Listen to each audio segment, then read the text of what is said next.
Hi everybody, welcome back. Tony again here with Shinsho Yoga. And for this video, I would like to talk about a concept about loving your demons. We all have demons inside of us, however you want to view those. I'm not talking about, Pazuzu or Beelzebub or anything like that. I'm talking about dark traits. I'm talking about things that are very powerful within us, and when they come out, bad things happen. Meaning that, like anger, right? For example, something I've struggled with my whole life. That when anger is ignited in you, for example, to use anger as that, no good comes from it.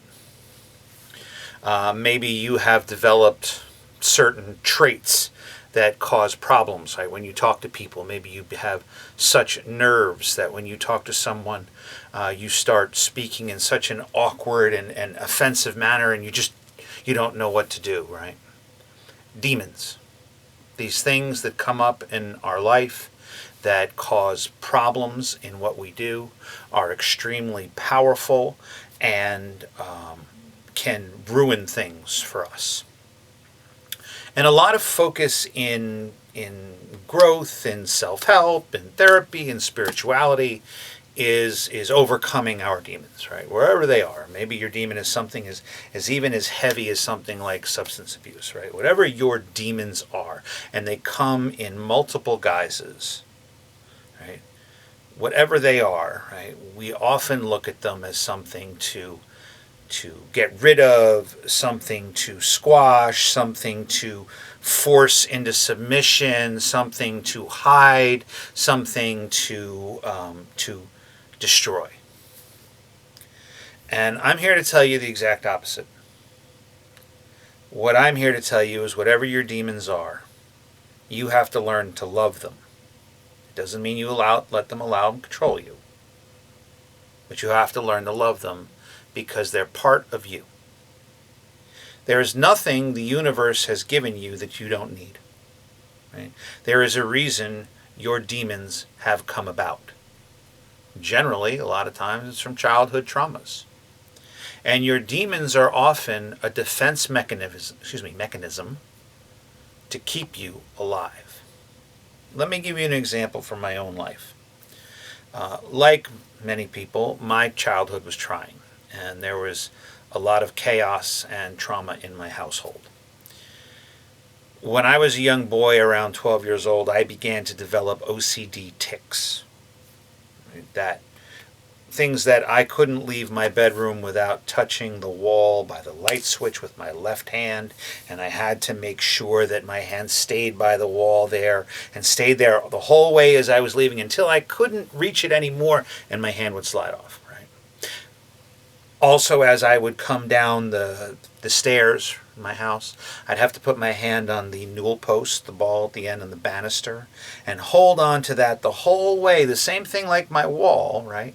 This was with my right hand, my other one was with my left hand, until I couldn't touch it anymore. Right?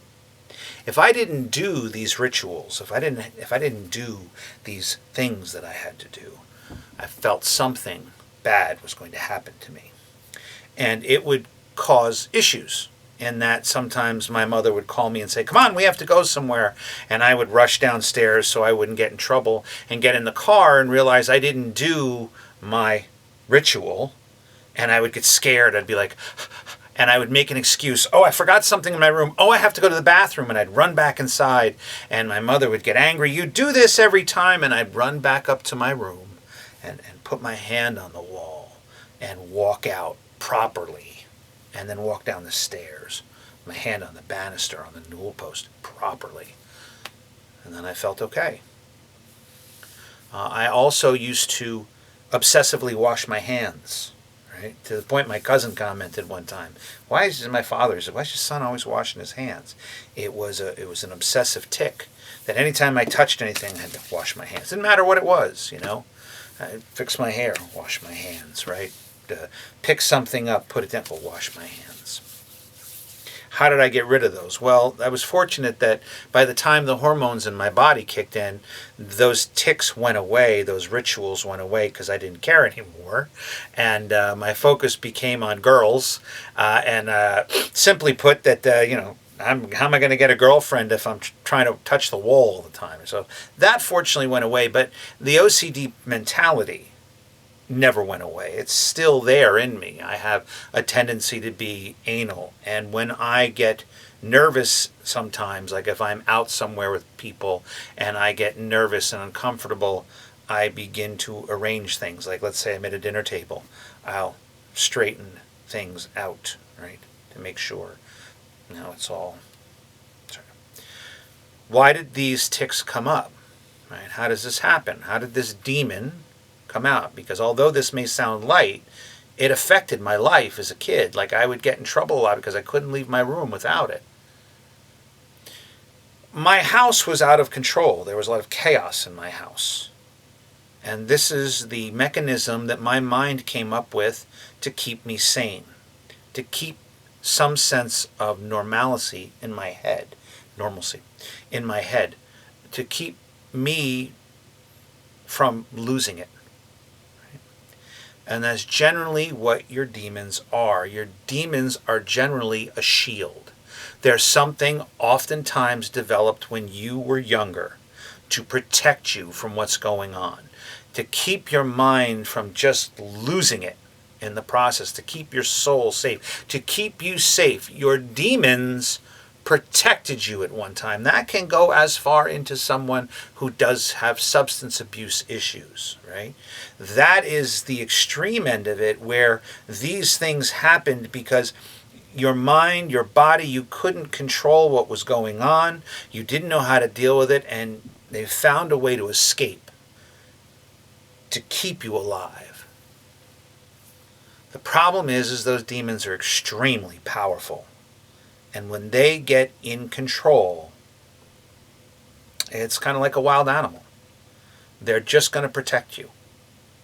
And this is how I would offer you to view it, that they were protectors of you. Those tics that I had as a boy, right, as simple as they may seem to you, maybe you had much worse, maybe you don't have any at all, were extremely difficult for me. They were embarrassing. They were, they complicated my life, and nobody understood what it was. Like I said, there were times people would question. They go, "What's wrong with him? Why is he always washing his hands? Right? Why does he have to do these things?" It was what kept me sane. These are the defense mechanisms your mind makes to protect you, the demons that you have. They came up for a reason. And you have to learn, as we get older, to allow them to rest. That you don't need them anymore. It is their time to rest. We don't throw them away. We don't smash them down and pretend they don't exist. We don't say, "That's terrible, this and that, how dare you." They protected you when you couldn't protect yourself. So you have to love them and allow them to rest. And tell them you don't need them to do that anymore, that it's okay, and thank them for all that they have done. I think back on those things, and that's just one example of using those OCD tics I had as a kid, those rituals. There's plenty of things that happened in my life that I look back on and go, if I didn't have those demons to protect me, like I said, anger, I could get into much worse stories that have happened. But I had to learn through yoga, through meditation, to allow that part of me to rest, to be present in the moment that I'm in, that I no longer need those demons to protect me, that I've got it. And thank you for being there for me and keeping me alive during those times, keeping me sane, keeping me from losing my mind. If you hate your demons, you hate yourself. If you hate the things you went through, you hate yourself. And everything has to start with self-love. And that includes loving your demons. Let them rest. Allow them to take the time to retire, for lack of a better word. Thank them. Give them a hug. Love those parts of you. Love every part of you. Just don't allow it to control you. So, as best as you can, learn to love your demons. Learning to love your demons can help you release a lot in life that you're holding on to. Anytime you suppress something, it will force its way back out. So don't suppress them. Just let them rest and love them and tell them that you've got it now. So that's all I got for this week. Remember to breathe and follow your breath. Let your thoughts arise, let them pass by, and return to the breath. Just over and over. Thanks again for watching. Namaste.